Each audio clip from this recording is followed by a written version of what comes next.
Hey folks, Ed here from Brain Pulp TV, back with the second part and the first match of our Eldritch Moon Pre-Release Swiss Draft. So the game has already started, so I'm not going to talk anymore. Let's get right to it.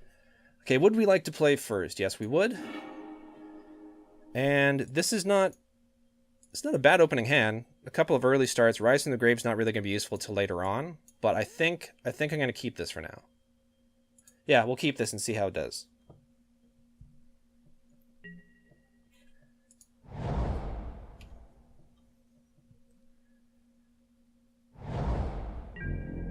So I'm still not sure how strong our deck is.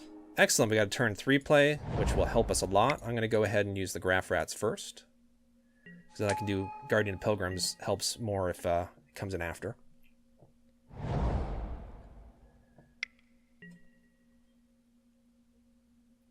The Alchemist deals 1 damage to each opponent. That's fine too.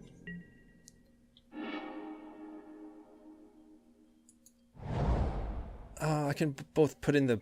Yeah, let's do Pilgrims.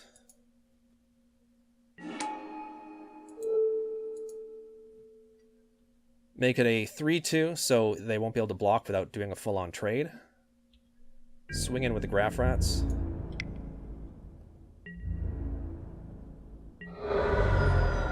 And I'm going to actually bring out the Crypt Breaker. So we have a fairly decent board presence. They have a Defender. They can do 1 damage to us per turn. The Defender has no power, so even if it blocks, it shouldn't be able to trade with any of our guys. That's okay. They're casting, I'm guessing, a instant or sorcery. Dual Shot. That's unfortunate. We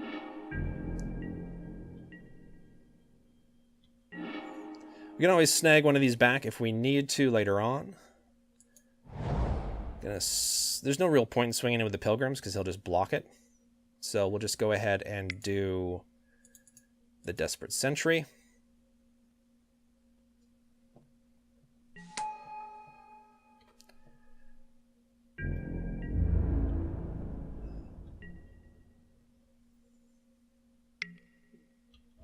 And we're taking one each here. So we're on a very slow clock there. We're on a very slow clock.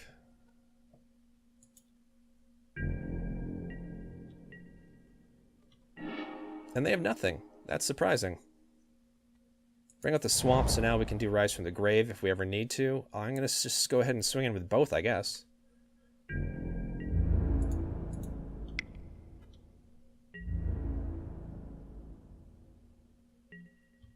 And a trick? Or just straight up blocking? No, just straight up stopping damage. Makes sense. Bring out Fiend Binder, so this is going to really help. It's going to allow us to get in each turn, unless they have a counter. They do not have a counter, which is nice for us.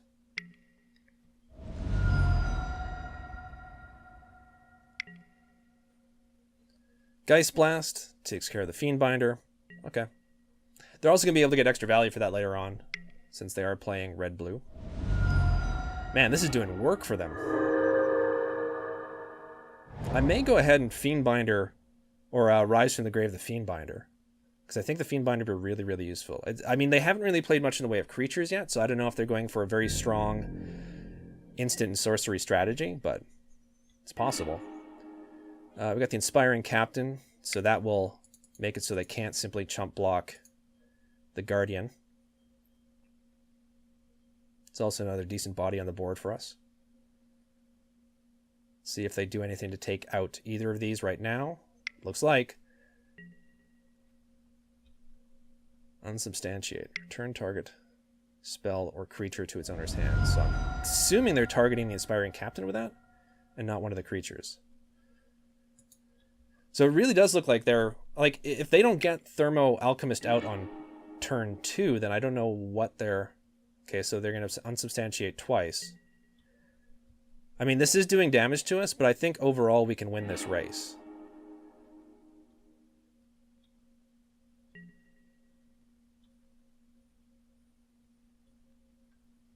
They've got 3 cards left in hand. They may easily have card draw for all we know. No point swinging in.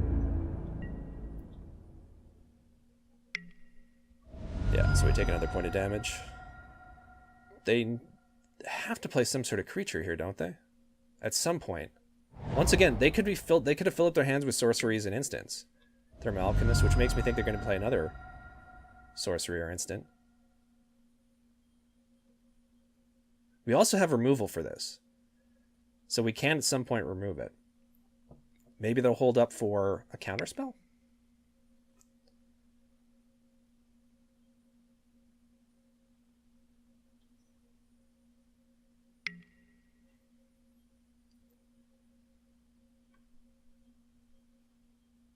Okay, so now they want it to filter.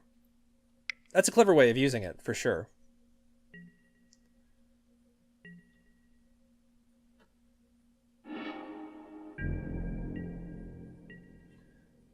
One second. What did they... They returned unsubstantiate. This really seems to be their entire strategy, which is pretty surprising. They got 2 mana left up. I'm going to do the captain first.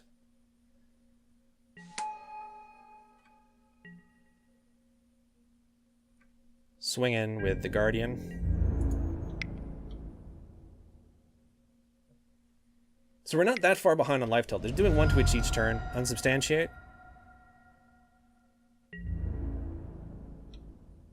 No. Okay.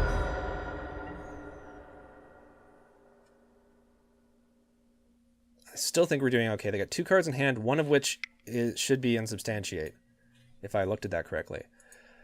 Nimbus of Dusk. Okay, I don't really care about that.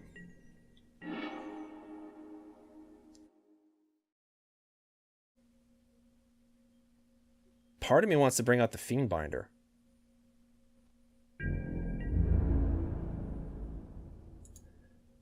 I'm going to go ahead and swing in with both, see if they'll make the trade for the Pilgrims.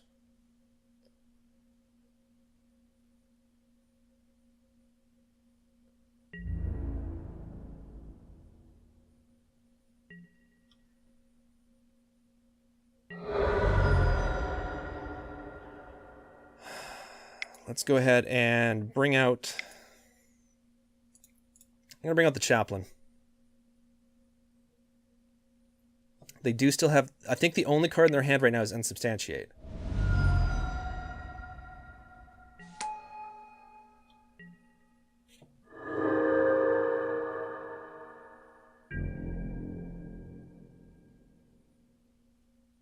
Great thing about the Chaplain is it... Okay, that's fine. It's got flying, so we can't stop it.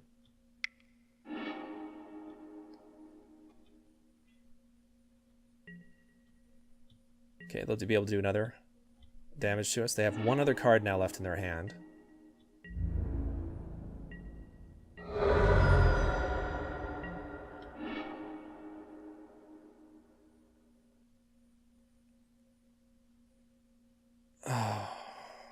Now, if I'm going to do this, I have to do this because it's 1, 2. Okay, so this is 7, so 5. So I can do it next time. So as long as one of these lives next turn, I can bring up the mod. I'm going to gain 3 life. So I'm going to attack with both first.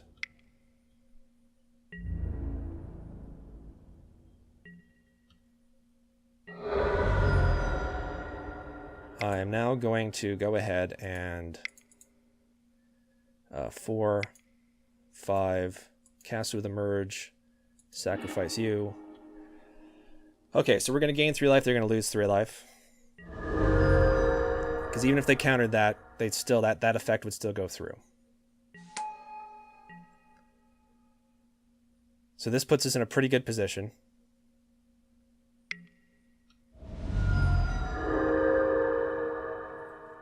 I swear to God, I'm entirely focused on how many cards they have left in hand. Because it's obviously, I mean, sorceries and instants are just going to, like, run havoc with these two. So the extra damage they'll be able to do is substantial. Part of me almost wishes that or hopes the Abundant Mod goes to the graveyard so I can rise from the... No, because it's only if it casts it. It's not when it comes into play. It's not a come into play effect.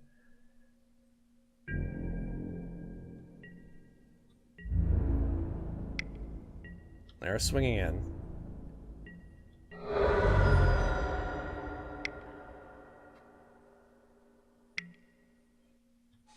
Epitaph Golem. Okay.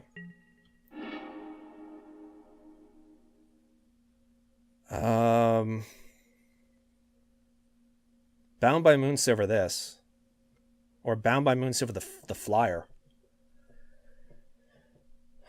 Is it better to Bound by Moonsilver the flyer? You know what? Because I can always move it to the next permanent. So yeah, we're going to do this.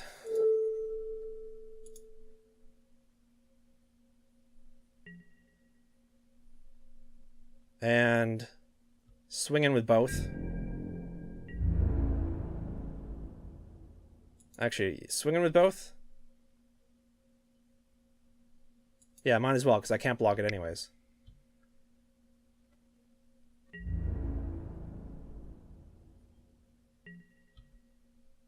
Tap it one more time.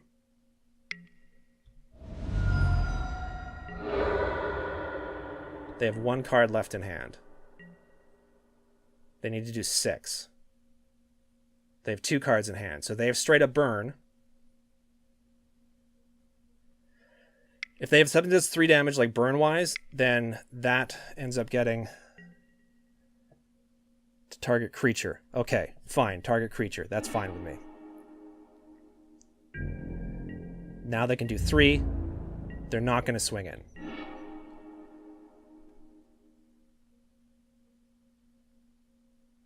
So now we swing in.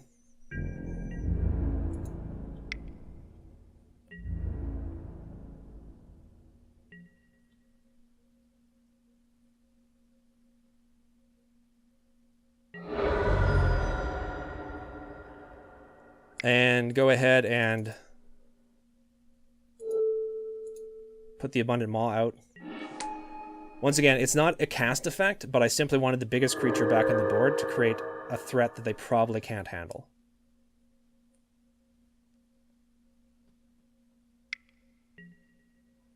Take inventory.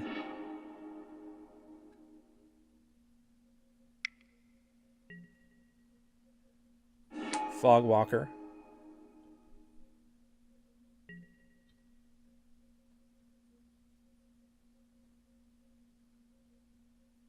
Excellent. I think they thought this tapped it as well, too. Unless they have something in their hand that also taps it. I like the design of our opponent's deck, but I think it's so dependent on getting that Thermoplug, is it the Thermoplug Pyromancer out? That providing we don't run into it early on again, I think we should do pretty well in the second game. That said, I've probably just jinxed myself. Hopefully this effect doesn't carry over to the next game. That would be really, really awful for us. I don't think there's anything we really want to change. No, I don't think there's really anything we want to change here. So I think we're just going to go ahead and submit the deck. This is not good. We don't even have like an early play. No, we're going to have to mulligan this one. This is better. This is better for us. I mean, it's not the greatest cards after Graph Rats, but it's better than the previous hand. So I'm going to actually put that on top of our library because we may need that.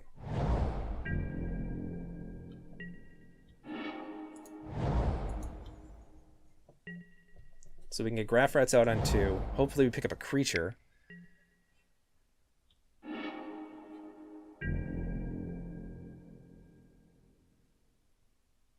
And your draw cards and then draw. Okay, so yeah, so 1. This is the same as not the same because it's sorcery speed of Accumulated Knowledge, which is a card I really like playing in Pauper.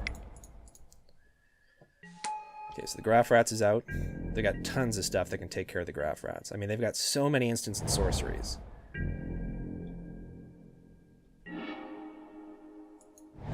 So we're just going to swing in.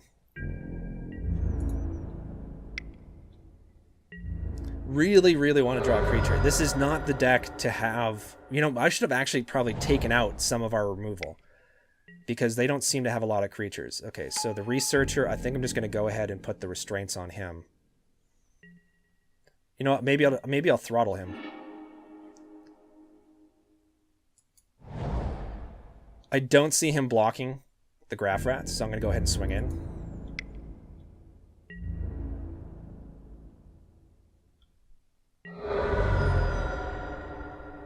At the beginning of your upkeep, put the top card of your library into your graveyard if it's instant sorcery card. Okay, so we're just going to go ahead and do this now. I'm just going to put Choking Restraints on him. I mean, we could throttle him, but I don't really care. This way, he's got something that's just dumping cards into his graveyard.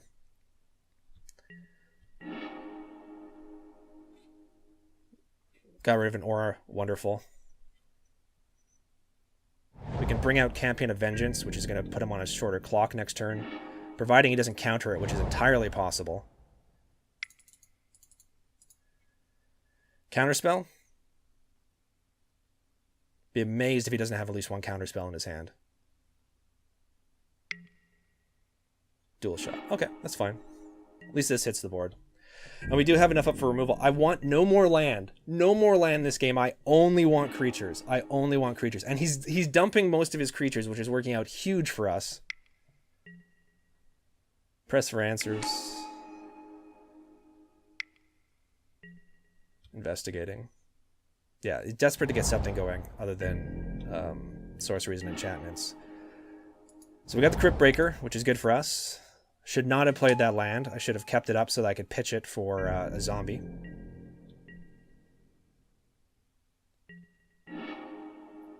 So now that flips. I may go ahead and just deals X damage to target creature where X is 2 plus the number of cards. And okay, well, that's unfortunate, but it is what it is. I'm probably going to...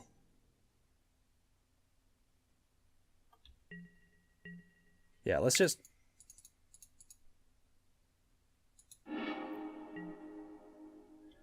Just so that that thing does not possibly make an appearance. Man, we are so creature heavy in this deck. And we're only getting non-creature spells. It's like we're playing his deck that we have, that we're just getting constantly non-creature spells. This is a ridiculous... Finally something. Well, I mean, he's probably going to be able to counter it. But in case not...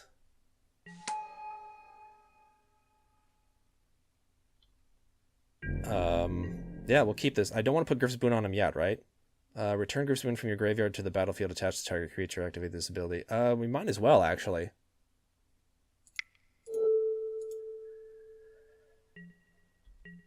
So now it's a 4/4 flying lifelinker.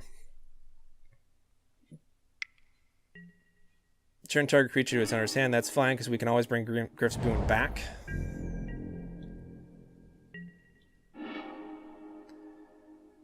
1, 2, 3, 4, 5. Counterspell? Or is it counter target spell? Okay. Graph Rats.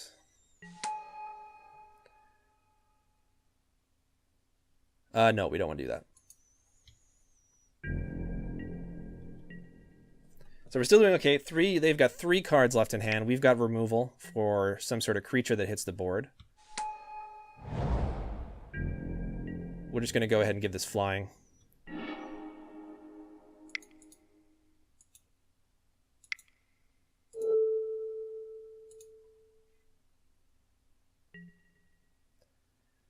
And we're going to bring you out.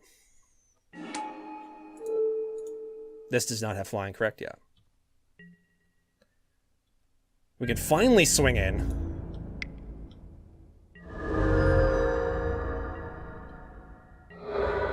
We do have Throttle. I don't want him drawing a card. I'd rather just keep this up because I don't care about this right now.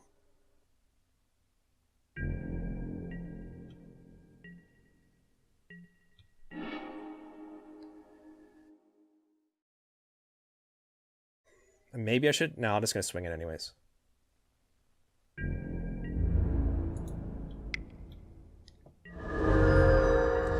Yeah, we've got nothing but time. It's worse for him, in my opinion, to be able to draw a card than for us to swing in for an extra 3 damage, even though we would be gaining an extra life as well, too. Yeah, so let's go ahead and...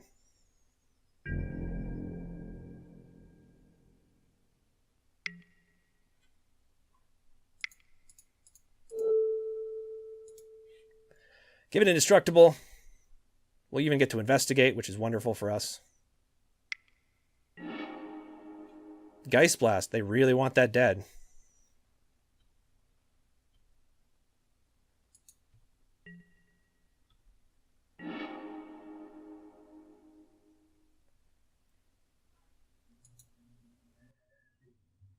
Now this is what? Return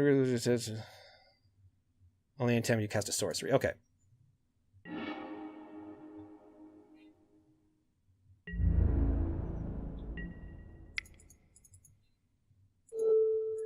Put that on him. So we'll be able to swing it next turn. Going through a lot of their cards.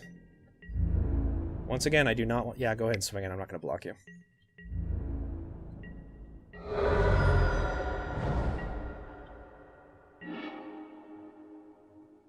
Excellent. So now we can put choking restraints on that if we want to. What else do we have as far as the enchantments go? Yeah, this does not have flying. We're going to go ahead and just swing in.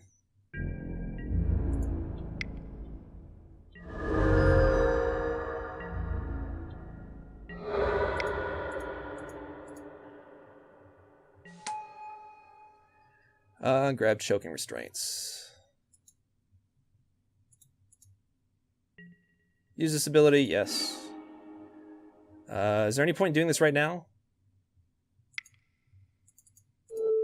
What the hell? Because we have throttle for any sort of bigger threat as well, too. This one I just don't want to die. We could exile it if need be. And that's the game. Whew. So there you go, folks. That was the end of match 1. We're definitely walking away with at least 1 pack in this Swiss draft. The opponent's deck, I like the idea behind the opponent's deck. The only problem when I think a deck like that, and once again, I'm not an expert, this is just based on solely on from playing at this one match, is that it's very dependent on specific cards. Like that first game could have been really close, but it was because they got the Thermoplug out really, really early. So I don't know how well it will normally do. Maybe they just had a bad second game with us. But anyways, we were able to pull out the win. We got 1 match, 2 more matches to go. We'll see how we do. Anyways, thank you guys very much for watching. I hope you enjoyed the video. The next part will show the second match in this league. If you have any questions, comments, advice, especially advice, please leave that in the comments section below. As well, if you'd like to contact or follow us on Twitter, it is @BrainPulpTV, or you can follow and contact me directly on Twitter @GeekTragedy. And now that all that's said, take care, everyone. Thank you so much for liking and subscribing. It means a lot to us here, and I'll see you all very soon.